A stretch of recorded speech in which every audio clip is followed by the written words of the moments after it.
예수님은 메시아로서 자신의 십자가의 길을 이제 걸어가시면서 과연 제자들이 또 자신을 따르던 많은 사람들이 나를 메시아로 과연 어떻게 깨달을 수 있을까? 내가 어떻게 내가 메시아인 것을 저들에게 깨닫게 할 수 있을까? 상당히 치밀한 어떤 그런 그 로드맵을 가지고 계셨어요. 한 사람이 하나님의 아들이라고 하면서 저 시골의 청년인데 구원자라 그러면 모든 죄값을 치르고 구원해서 그래서 심판을 면하게 하고 영원한 생명을 주는 메시아라고 하는 것을 믿기가 참 어려운 것입니다. 그래서 사실은 하나님께서 이것을 오래전부터 계획하시고 구약 시대부터 쭉 수천 년 동안 그 메시아를 보낼 것이고 그 메시아가 이렇게 태어나서 이렇게 해서 결국은 너희들을 구원하게 될 것이라는 것을 매우 긴 역사 동안 아주 치밀하게 준비를 해서 예수님의 십자가 사건을 통해서 구원을 이루시는 것이거든요. 그래서 이것을 어떤 사람들은 미국의 유명한 이 침례교 우리 출판사의 책 중에 그런 것이 있는데 가스펠 프로젝트라는 것이 있습니다. 복음을 위한 프로젝트라는 것입니다. 성경은 하나님의 프로젝트, 가스펠, 복음을 위한 프로젝트다 그렇게 말씀하시는 거거든요. 예수님께서 오셔서 30년 동안 이제 보통 사람처럼 사시고 30살부터 33살까지 3년 동안 메시아로서 공생애를 사시면서 사실 짧은 시간이죠. 짧은 시간 동안에 그 모든 것을 이제 가르쳐 주셔야 하는데 그걸 차근차근하게 단계적으로 제자들에게 사람들에게 가르쳐 주시죠. 그래서 지난주일 그지난주일 마귀에게 시험을 받아 이김으로써 우리가 마귀에 사로잡힌 자를 구원해내는 메시아다. 지난 주간에는 성령의 기름이 부어지면 내가 포로 된 자, 죄의 포로가 되고 그 다음에 저주의 포로가 되고 그 다음에 죽음의 포로가 된 자를 내가 구원하는 메시아다. 포로에서 내가 건져내 주시는 구원자다. 그렇게 말씀하시는데 오늘 본문에서는 자 그러면은 어떻게 마귀 소나기에서 건져내고 어떻게 포로된 자에게서 건져내는가 어떤 방식으로 하는 것을 이제 가르쳐 주시는 말씀인데 예수님은 뜻밖의 막 마귀를 막 처단하고 그다음에 뭐 사람들을 그냥 쉽게 건져내고 이럴 줄 알았는데 오늘 본문의 말씀 보니까 그게 아니고 내가 고난을 받을 것이고 내가 죽음으로써 그 메시아 사역을 완수할 것이다. 그렇게 말씀하시는 거예요. 오늘 31절 말씀 같이 보겠습니다. 시작.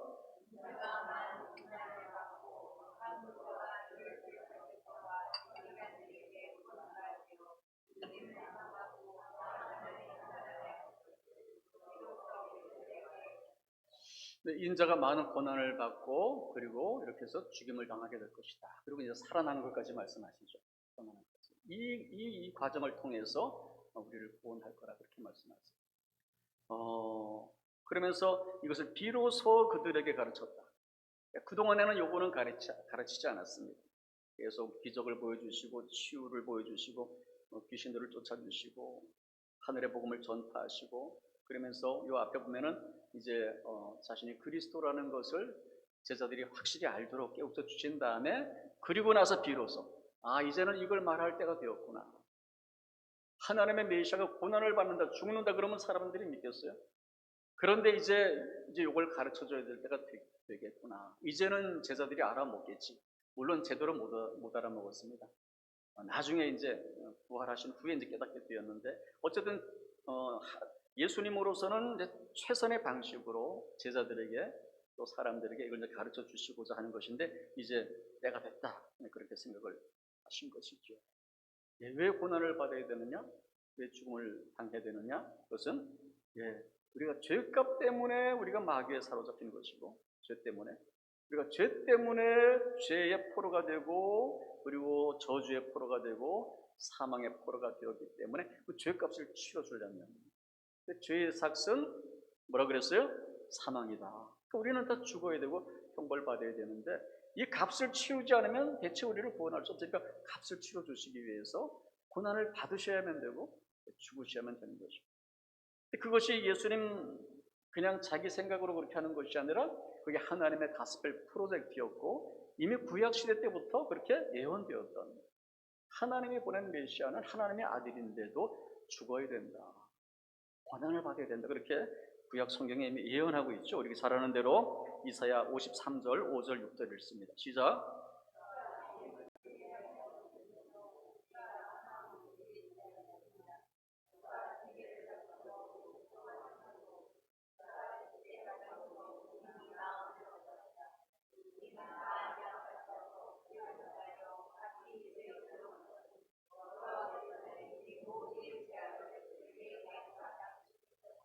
네, 이사야 선지자를 통해서 예언된 메시아 예언인데 예수님 탄생하시기 700년 전에 이미 예언을 해놓으신 겁니다. 그가 찔림은 메시아가 찔리게 될 것이다. 그가 상함은 메시아가 상하게 될 것이다. 그럼 찔리고 몸이 상해서 결국 죽게 되는 것이죠. 근데 왜 그렇게 해야 돼요? 하나님의 아들인데 메시아인데 좀 힘있게 이겨야지 왜 그렇게 해야 돼요? 그가 징계를 받음으로 우리가 받을 징계를 그 메시아가 받음으로써 우리는 평화를 누린다. 하나님과 평화를 누린다. 죄인이었을 때는 우리가 하나님을 보면 두렵죠. 근데 죄값이 해결되고 나니까 하나님과 평화가 이루어지는 것이고. 그래서 그가 채찍에 맞음으로 예수님이 채찍에 맞음으로 실제로 맞으셨죠. 끔찍하게 맞으셨죠. 그래서 우리는 나음을 입었다. 그리고 영혼의 나음이 가장 먼저입니다. 우리가 저주받을 영혼이 죽을 영혼이 나음을 받아서 살아나게 됩니다. 그런데 그것만이 아니라 보면은 우리의 상한 마음도 고쳐주시고 병든 육신도 치유해 주시는 줄 믿습니다. 그러니까 십자가에는 강력한 능력이 있는 거예요. 보혈의 피에는 강력한 능력이 있는 거예요. 영혼 구원이 가장 귀한 것인데 뿐만 아니라 상한 마음도 고쳐주시고 병든 육신도 고쳐주시고 병든 환경도 고쳐주십니다. 복음을 깊이 공부해보면 그 모든 것이 회복되는 것이 십자가, 보혈, 복음인 것을 기억하시기 바랍니다. 사순절을 지나면서 우리가 영혼 구원받은 것도 확신하고 기쁨으로 충만케 되기를 바랍니다. 뿐만 아니라 병든 육신이 치료되기를 바랍니다. 상한 마음이 치료되기를 바랍니다. 어려워지는 환경이 회복되기를 바랍니다. 그것이 복음 안에 있고 보혈 안에 있고 십자가 안에 있습니다. 그걸 위해서 예수님이 죽으신 거예요.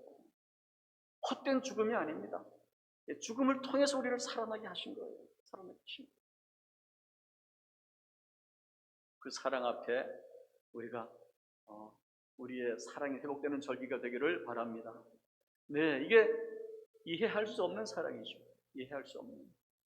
누가 죄인을 대신해서 고난을 받고 목숨을 버리겠어요? 사실 이해가 안 되는 우리 같은 자를, 나 같은 자를 누가 나를 위해서 죄값을 치러주겠어요? 더군다나 하나님의 아들인 그분 어떻게 해? 이건 묵상하면 묵상할수록 정말 우리가 기쁨의 춤을 추지 않을 수가 없습니다. 감사의 춤을 추지 않을 수가 없습니다. 인생에 이런저런 일이 있다고 해서 우리가 일희일비에 그냥 그렇게 우리가 낙심할 일이 아닙니다. 생명까지 주신 그분께서 우리의 모든 것을 책임져 주실 줄 믿습니다. 이것을 붙드는 절기가 사순절입니다. 사순절. 그러니까 이 하나님의 사랑을 우리가 다 이해할 수 없어요. 그래서 사도 바울은 어떻게 말하고 있는가 하면 로마서 5장 8절 시작.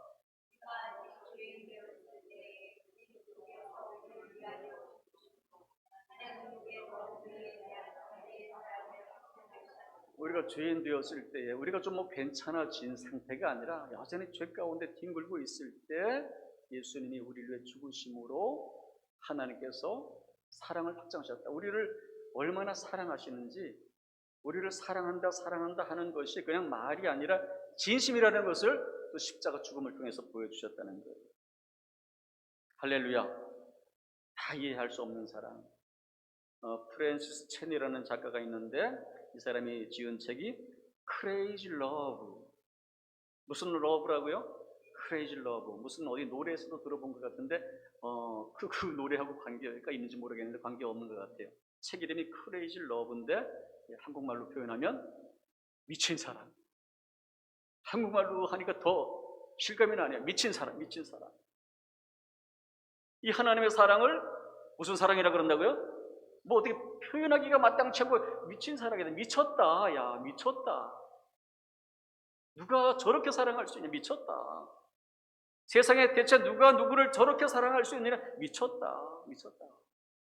그러면서 이 프랜시스 첸 작가는 그런 사랑을 받은 자라면, 당연히 그 사랑을 받은 자라면 그 예수님을 미치게 사랑해야 된다.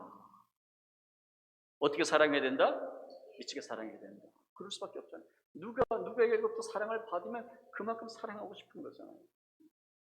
그런데 그 미친 사랑을 받았으면서도 이분이 언어 유희를 하고 있는데, 어떻게 그 한국말로도 언어 유희가 되는데, 미지근한 그리스도인, 주님을 사랑함에 있어서, 주님을 믿음에 있어서 미친 듯이 사랑하고 미친 듯이 믿는 것이 아니라 미지근하게 믿는 성도, 미지근한 사랑이라는 말은 그 말 자체가 모순이다. 그래서 모순이다. 대체 이 미친 사랑을 받은 자들은 미지근한 사랑을 할 수 없다. 그건 미지근한 사랑에, 예수 믿는데 나는 뭐 미친 정도는 아니고 그냥 미지근해요. 이거는 말 자체가 성립이 안 된다는 거예요. 성립이 안 된다. 미친 사랑을 받았으면 그렇게 미치게 사랑해야 된다. 뜨거운 사랑을 받았으면 그렇게 뜨거운 사랑을 해야 된다. 사순절은 십자가를 바라보면서 주님의 그 미친 사랑, 뜨거운 사랑을 우리가 깨닫게 되고, 우리가 주님을 그렇게 사랑하겠다고 결단하는 시간입니다. 오늘 이 아침에도, 이 시간에도 한번 생각해 보시기 바랍니다. 주님을 향한 여러분의 사랑은 어떤가요? 주님을 향한 나의 사랑은 어떤가? 어떤 사랑? 미친 사랑입니까? 미지근한 사랑입니까? 그도 저도 아니고 냉랭한 사랑입니까? 여러분, 사랑이 회복되기를 바랍니다. 예, 사랑이 회복되기를. 사랑하면 예뻐진다 그랬잖아요. 행복해진다 그랬잖아요. 그래야지 사순절이 의미가 있습니다. 주님의 그 미친 사랑을 깨닫고 저도 주님을 사랑하겠습니다. 더욱 사랑하겠습니다. 그래서 이뻐지고 행복한 심령 되기를 주님의 이름으로 축원합니다. 자, 그런데 예수님께서 이제 그 말씀을 하시니까, 고난당하고 죽게 될 것이다, 이제 비로소 이 말씀을 하시니까, 예수님의 제자들 중에 수제자인 베드로가 갑자기 항변을 합니다. 32절 말씀 시작.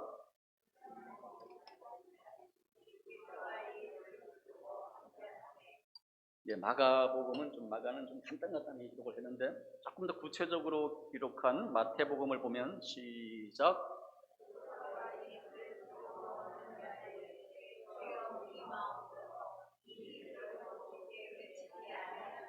주여 그리 마옵소서. 고난 받으면 안 됩니다. 주님, 죽으면 안 됩니다. 결코 그러면 안 됩니다.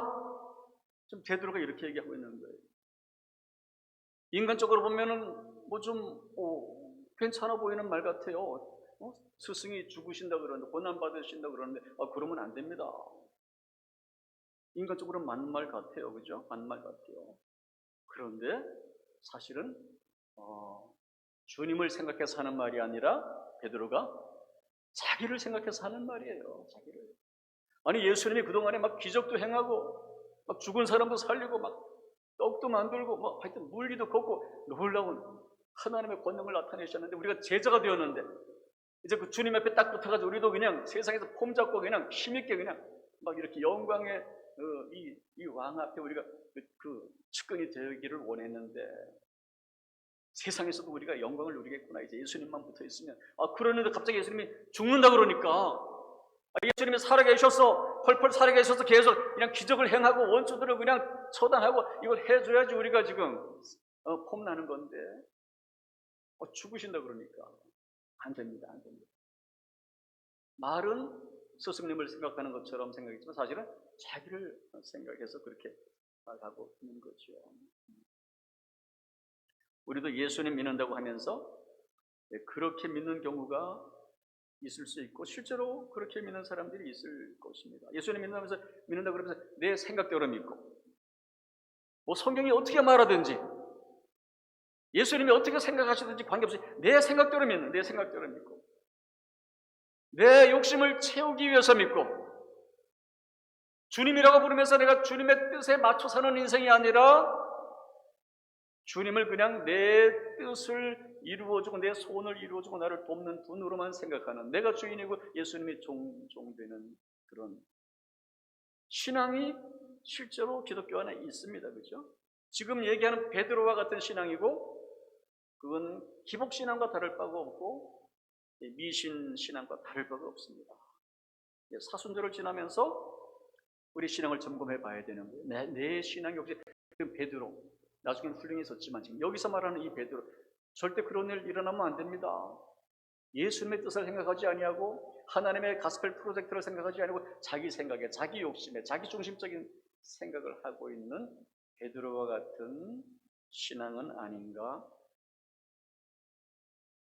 한번 점검해보는 아침이 되기를 바랍니다. 스펄전 목사님이라고 유명한 우리 설교가 있는데, 그분이 뭐라고 말씀하시냐면, 나침반은 항상 이 자북을 향해 있어야지 바른 항해를 할 수 있다. 자, 북쪽 중에, 북쪽도 이제 어떻게 생각하느냐에 따라 북쪽이라는 개념이 다 다른데, 자북, 자석이 가르치는 북쪽 방향, 나침반이 정확히 북쪽을 향한 거기를 향해 있어야지 배가 바른 항해를 할 수 있듯이, 그리스도인들은 그리스도에 딱 고정되어 있어야지 우리가 다른 믿음의 항해를 할 수 있다. 그렇게 말씀하셨습니다. 사순절을 지나면서 나의 믿음의 나침반은 어디를 향하고 있는가? 그리스도만을 향하고 있는가? 아니면 내 생각을 향하고 있는가? 내 욕심을 향하고 있는가? 아니면 세상 가치를 따라가고 있는가? 점검하면서 내 믿음의 항해가 오직 그리스도에게 딱 포커스된, 자북을 가르치듯이 오직 예수 그리스도를 가르치는 그 바늘을 따라서 나가는 그런 성도들 되시기를 주님의 이름으로 축원합니다. 베드로는 그렇게 잠깐 정신을 잃고 딴 생각을 하다가 예수님으로부터 호되게 야단을 맞습니다. 33절 말씀 시작.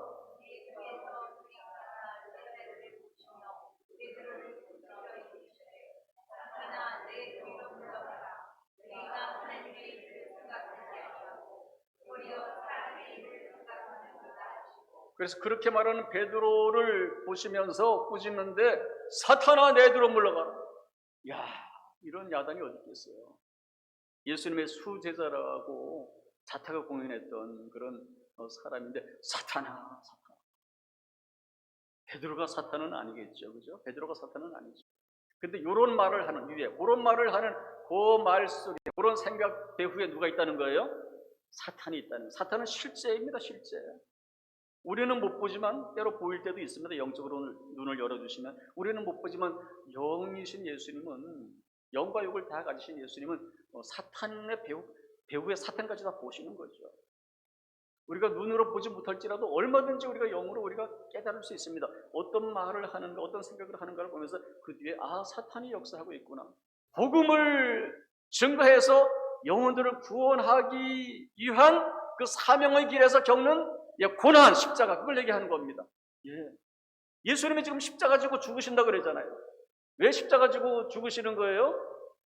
영혼 구원하기 위해서, 복음을 완성하시기 위해서, 모든 사람들을 구원하기 위한 그 복음을 완성하기 위해서 채찍에 맞고 고난을 당하고 십자가에 죽으시는 것이죠.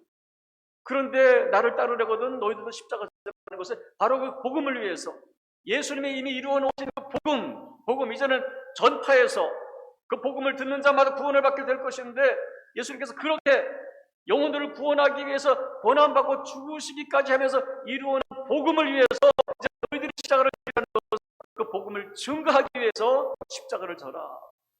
복음을 증거해야 되고, 복음을 증거하는 데는 반드시 고난이 있다, 핍박이 있다, 손해가 있다, 심지어 죽을 수도 있다. 그럴지라도 져라 하는 것이 바로 십자가를 지라는 중심적인 의미가 되는 것입니다. 중심적인 의미.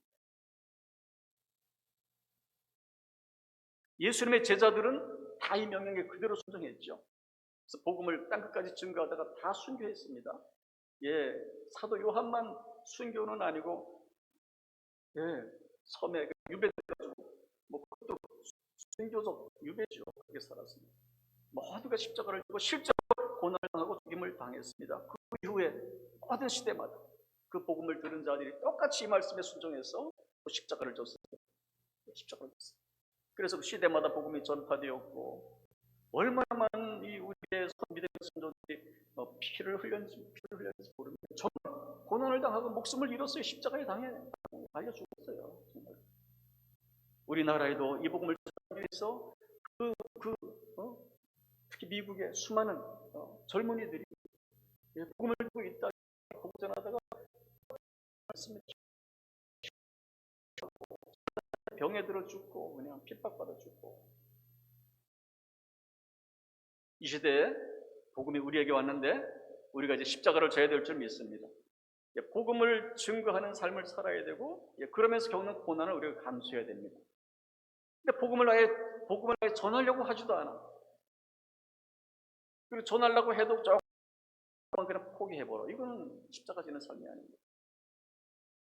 십자가는 져도 되고 안 돼도 되는 것이 아니라 반드시 져야 되는 주님의 명령입니다. 마가복음 16장 15절 말씀 읽습니다. 시작.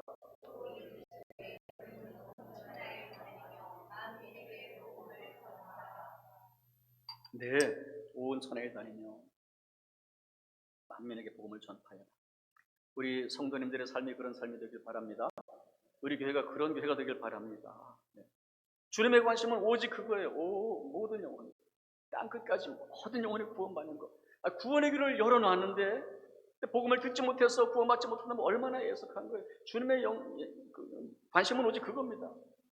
그걸 위해서 당신이 고난을 받고 온몸이 그냥 찢기고 그냥 피를 흘리고 고난을 받고 죽으시기까지.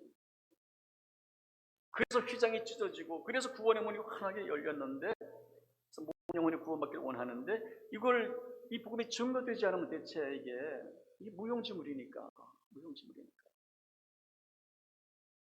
그 복음을 증거하는 데 우리를 부르셨고 그것이 우리의 모두의 사명이고 그것이 우리의 십자가인 것을 기억하시기 바랍니다.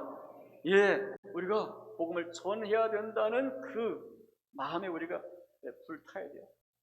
내가 이렇게 구원받고 내가 이렇게 사랑받았는데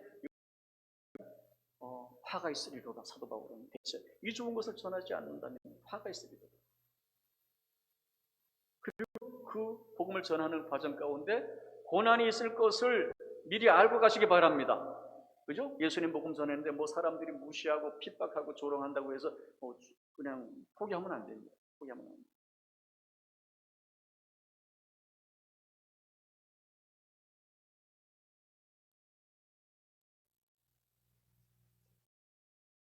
사순절에 이 말씀을 다시 듣게 되길 바랍니다. 너희는 온 땅에 다니며 만민에게 복음을 전파하라. 우리가 이제 이거 하려고 합니다. 매년 했지만 올해 좀 더 열심을 내서 하려고 합니다. 좀 더 전략적으로 하려고 합니다. 100만 베프티스 운동에 우리가 같이 이렇게 편성을 해서 어떻게 하면 될까? 참 답이 없다. 늘 그런 생각을 하는데 답이 없는데 기도하면서 조금이라도 효과적인 방법이겠다. 우리 교회 형편에 해보는 것입니다. 열매가 있을 줄 믿습니다. 열매가 없을지라도 해야 됩니다. 이게 명령이기 때문에. 고난을 당할지라도 해야 됩니다. 부끄러움을 당할지라도 해야 됩니다. 우리가 그런 어떤 영성을 우리가 회복해야 됩니다. 이것은 부담이 아니고 이것이 우리가 살 길인 거예요.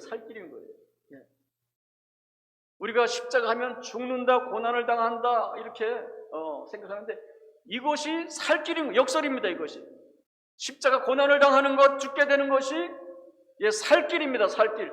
주님이 고난을 당하고 십자가에 죽으셔서 부활하셨듯이 우리가 그 길을 걸어야지 우리에게 영생이 임하고 영적 생명으로 충만한 삶이 되는 것을 기대하시기 바랍니다.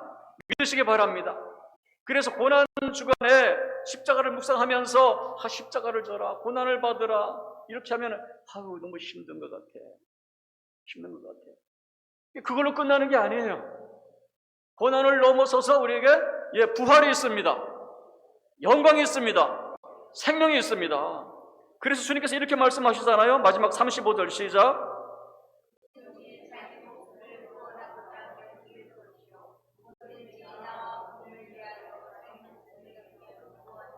자기 목숨을 구원하고자 하면, 내가 복음을 전하면 그러면 내가 십자가 고난을 당할 것이고 그러면 죽게 될 텐데 안 되겠다. 아끼자 내 목숨. 뭔 복음, 뭔 전도, 그냥 조용히 살지 그냥 신앙생활 열심히 하고 예배 드리면서 그냥 이렇게 되면 자기 목숨을 살리려고 십자가로 가지 않으면 그러면 잃을 것이다. 이거 진지한 얘기입니다. 목숨을 잃을 것이래요. 그대로 의역을 하면 자기 목숨을 아끼려고 복음 전하지 않으면, 십자가 지지 않으면 목숨을 잃는데요. 이 구원받지 못한다는 얘기 같아요. 그죠? 아니, 구원은 믿음으로서 구원받는 거 아닌가요? 그렇죠. 믿음으로서 구원받는데 믿는다면 당연히 예수님이 말씀하신 십자가 지는 삶을 살아야 되는 거죠. 난 예수를 믿어. 근데 십자가 안 지겠어. 그럼 믿음인가요? 그게 아닌가요? 그 믿음 아닌 거죠. 그러니까 구원을 못 받는 거예요. 지금 주님이 그 말씀하시고 있는 것 같아요. 다른 해석이 있을 수가 없어요. 그리고 누구든지 나와 복음을 위하여 자기 목숨을 잃으면 구원하니라. 나와 복음을 위하여, 예수님을 위하여, 복음을 위하여. 명확하잖아요.